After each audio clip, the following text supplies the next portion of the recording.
Oh my goodness, everybody, the Raptors, they come away with the 131-128 overtime victory over the Golden State Warriors. This tough stretch is now beginning for this team, starting in the last one against the Grizzlies. The Raptors win that game against Memphis with a big come-from-behind victory, and they come away with the OT winner again against Golden State at home. Impeccable job by this team today. Now, I don't care. I don't care if they don't have Curry. I don't care if they have Draymond Green. You know why? In the end, it's a win for the Raptors and a loss for the Warriors, no matter who's playing. So this is what's happening today. They had Durant, they had Clay, and the Raptors won. So there you go. And Raptor fans, real heart to heart, real quick before we break this puppy down. Don't get mad at ESPN people or whomever saying that the only reason this team won was because Curry and Draymond didn't play, blah, blah, blah. And if we lost the game today, God help us, because they would have said, oh, this team, the Raptor team sucks because, they lost with even, with Curry and Draymond and even Boogie Cousins still out. We're going to hear it either way, guys. So you know what we can do? Enjoy the victory. In overtime. Not to mention Kevin Durant, 51 points. Season high for him in the game today. But let's break this puppy down right from the start, because, man, the Scotiabank Arena is booming right off the start. I'm fired up. I know every single person watching this game is amped up. Possible finals preview between the Raptors and the Celtics. Possible being, you never know what's going to happen in the Eastern Conference. You know why I said that? Because West is the West, and the Golden State Warriors are the Golden State Warriors. But with all the energy in the building today, the Raptors take that energy and they put it on the court in that first quarter. Big time buckets all time in the first quarter. That 38-25 Raptor lead after one. 13-point advantage, however, you can't sit back because the Warriors are such a good team. And even with Curry and Draymond out, they still have Clay. They still have Kevin Durant. Kevin Durant is arguably, if not the best shooter of all time. We could argue about that all day if we darn well please. But all I know is that guy is unbelievable. He won a Finals MVP for a reason. He is incredible. He is something else, right? And you can't take this team lightly. So in that second quarter, you knew their offense was going to get going again. And the Raptors, they did an all right job defending it, but you can only do so much. Raptors -4 in the second quarter. However, they're still +8 at the half. So now you get time to breathe, relax, and then head into the second half looking to close this game out. You go to the third quarter, it's kind of a back and forth type of affair in the game. There's a little run here, a little run there, a big stop. It was kind of one of those. Raptors only -1 in that third quarter and still +7. Right? Yeah, still +7. No, excuse me, 8. After three quarters of play. My math was off earlier on, guys. I'm just all fired up and all emotional right now. So I'm just gonna numbers you guys can put two and two together and all that kind of stuff. We go to the fourth quarter. You got an 8-point lead. You want to be able to close it down. However, like we've talked about, this team can score at will. Can the Golden State Warriors, no matter who's in their lineup right now? Because 2 threes and a 2. And they're tied like that. And that team can do it. And you saw it happen. At one point, it was down to 2. And we're like, oh, God, no. The Raptors end up getting it back up to 10. But then it goes back down to 2 again. And then we end up tied heading into overtime. Let's break down those last 2 plays before overtime, though. Kevin Durant dribbles out. And I'm like, oh, is he actually going to try for a 2? Why am I even thinking that? Why am I even thinking that? He steps out there, 2 defenders, not all over him, but in the vicinity of his area. He's fading away in the corner, clock down, drains it, and we're tied. What? How is it? How is that possible? You know why? He's one of the best shooters of all time. Right there. Proves it right there. And all the big shots he's made in the playoffs for that team over the last 2 years. I know. We know the whole situation about him in Oklahoma City and all that jazz or whatever. But in the past, look, he is what he is. And he's an amazing shooter. And then Kawhi Leonard gets an opportunity to win it late in the fourth quarter. Instead of deciding to take a jump shot, as we've kind of seen mostly in this game, and he did a very good job at it, he decides to drive, which I'm not questioning him because he's Kawhi Leonard, and I will let him do his thing because he is Kawhi Leonard, and he drives and he looks for some help because he gets a defender coming in hot, ready to block his shot. So he kicks it to Serge, and Serge about ready to shoot. Problem, time expires. Right before Ibaka's ready to shoot, he's just about there. And then it goes, and then he's like, oh, like you saw in his face too, he was like, ugh. So now we head into overtime. Last time we were in overtime, it was against the Celtics, and they ran the table in that game by crushing us in that overtime quarter. What were we going to see here? Durant was red hot going into overtime. We didn't know what the heck we were going to see. This team, not only, like I said off the bat, right out of the top, guys, this team fed off the crowd, but we saw what this team can do in big moments. You look at the defensive prowess in that overtime quarter. We could talk about Kawhi stealing the ball off of Kevin Durant, and obviously he's jumping around like, hey, he touched it last. They go to review, and it obviously didn't. So I don't know what he's chirping about, but whatever. And the ball goes the other way. And Kyle Lowry with the giant steal from Andre Iguodala, which leads to a Siakam going to the free throw line, almost a 3-point play, that would have lifted the roof off of the Scotiabank Arena.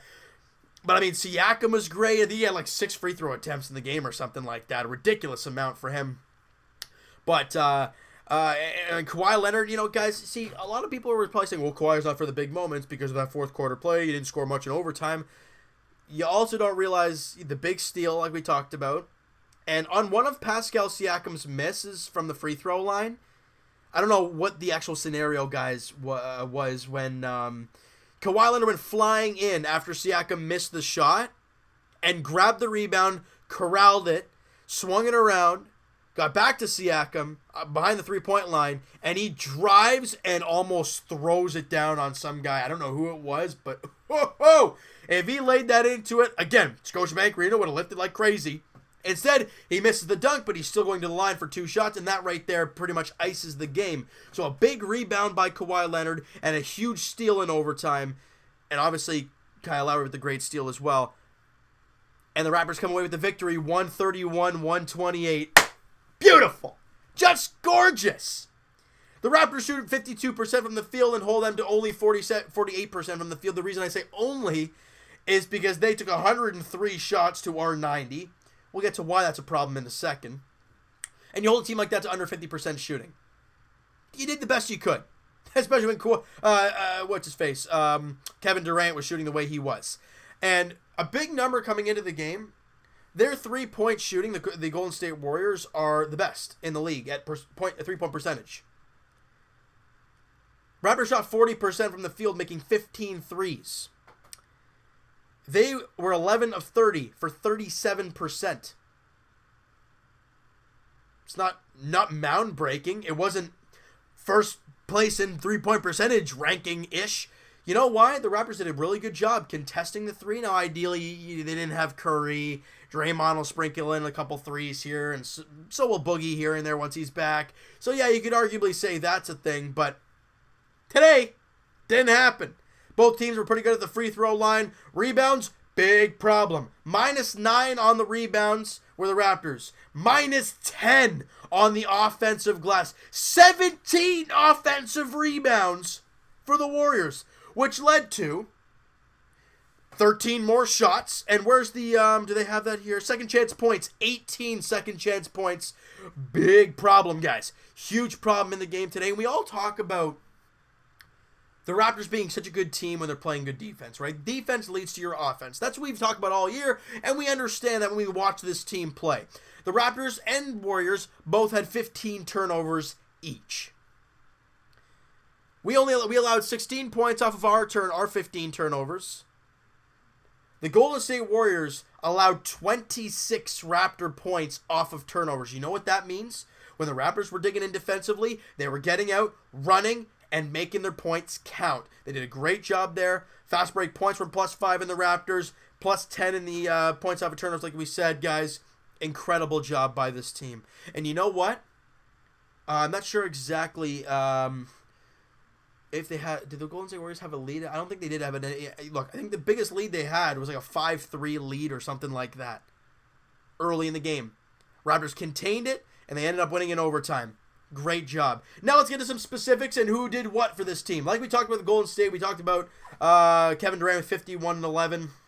Clay with 23, but he didn't shoot the ball that great. He was like a minus 15 on the floor or something along those lines. Or was it minus 15? Minus 15 while he was out there. Jerebko gave them 20. But your next best guy after that was Quinn Cook at 8. So not a lot of depth scoring. You had Durant at 51, but other than him, Clay had 23, but he didn't play all that well. And Jerebko was the one surprise in the game that played well, and he played 33 minutes of work. So other than them, they didn't really do too much. Now let's get to the Raptors, guys. And it's been a reoccurring theme for this team. Siakam, double digits. Leonard, double digits. Ibaka, double digits. Draymond Green. Danny Green in double figures. Lowry in double figures. And JV. 6 guys in double figures. 3 guys over 20 points. Incredible job by this Raptor team today. Siakam with 26, a career high. Is it a career high or season high? I think it's a career high for Pascal Siakam. What a great job for him. 8 of 10 shooting, 3 of 4 from 3 for Pascal. Also plus 7 on the floor, guys. Leonard, 37 points, 8 boards, 3 dimes, 14 to 24 shooting, a block, a steal, and a plus 3 on the floor. He was incredible. Before we even talk about it, that was my player of the game, guys, in this one. Ibaka with 20. Danny Green with 13. Lowry only had 10, but he had 8 rebounds and 12 assists. And JV, 12 points, 4 boards off the bench. You know, you didn't see a lot of Fred VanVleet. He was 0 of 3 shooting, didn't do a whole lot. DeLon Wright had 8, and not a whole lot after that. But guys, this team got it done. And once again, I don't care if Curry and Draymond Green didn't play. The Raptors played the Warriors, and they beat them in overtime. Period. End of story. I am proud of these guys, and man, is it a good time to be a Raptor fan. 19-4 are the Toronto Raptors as they beat Golden State at home. What an amazing job. Next up for this team, not such a big test. They take on the Cleveland Cavaliers on Saturday night, 8 p.m. tip-off in Cleveland. They are not the same Cavaliers. Tristan Thompson's mouth has been quite quiet lately. So have Cavalier fans. You know why? LeBron's not there, and they're 4-16. That's why you don't chirp. You just let your team play well and enjoy it. Raptor fans, let's do that. Enjoy this team playing well. Keep taking it game by game, and you can't take any team lightly, though. If you're going to take anybody lightly, probably these guys here, but you can't take anybody lightly. And the Cleveland Cavaliers, yes, they're 4-16. Yes, they've lost 2 straight. Yes, their best scorer is probably Tristan Thompson. Or unless... Is Kevin Love still hurt? I haven't even been paying attention to them whatsoever. I think he is. Yeah, he's still gone. George Hill's out. They should get the victory there in Cleveland. They have, 2 days off? Or they have a day off to travel time before they head to Cleveland, guys. And then they welcome in Denver. So we talked about their big, crazy stretch. And there was 2 or 3 games that they have against favorable opponents. This next game against Cleveland is one of those times. So for this team, you got a big emotional win today. You do not look past Cleveland and look towards Denver, who you play at home on Monday night. You do not look past Cleveland and look towards that game. You focus on the Cavs in Cleveland as the Raptors look for their 8th straight victory and look to go 20-4 to start the season. All right, so you know what, guys? That is going to do it for this one. You guys enjoyed this video. And, man, if you guys enjoyed the emotional and crazy win today, smack that like button. I do appreciate that. And the subscribe button if you guys have not already. Comment down below. What'd you think of the game? What'd you think of the video? Who's your player of the game? Mine, Kawhi Leonard. For all the things he did for this team. The big rebounds, the big steals, the ability to get this team rolling right out of the gate and to continue it the entire game. He's my MVP in this one. Who is yours? Do you give it to Siakam? Would you give it to Serge Ibaka, who had 20? Would you give it to Lowry for the double-double? Any other guys you got to up your sleeve that you want to give a player of the game? You guys go right ahead. But that is my player of the game. Also, what are your expectations for this Cleveland game on Saturday night? And Evan and I will talk to you guys podcast edition. If you guys did not hear or see the podcast that we uploaded today, link is in the description for the podcast channel and for the podcast itself on iTunes. Next week's podcast, we're not too sure what day we are going to do it. I'll keep you guys posted in these videos about that situation. Twitter is also down below, guys. Follow up, send me a DM, do all that great stuff. And I will talk to you guys Leafs edition Saturday night as they head to Minnesota to take on the Wild December 1st. Will William Nylander be a Toronto Maple Leaf? Or sorry, will he get a contract by December 1st? Well, by the next game on Saturday night against Minnesota, we will know that answer. All right, as they take on the Wild, 7 o'clock puck drop there in Minneapolis, Minnesota. As the Buds look to continue on their nice roll that they've been on lately. Good stretch at home. You got to find a way to take it on the road, all right, as they face Minnesota in Minnesota, like I said. And as for the Raptors, guys, as we've been saying, they take on the Cleveland Cavaliers in Cleveland. 8 p.m. tip-off Saturday night as the Raptors look for their 8th straight victory and look for a 20-4 start to their season. I hope you guys enjoyed this game, this video, and we'll talk to you guys then.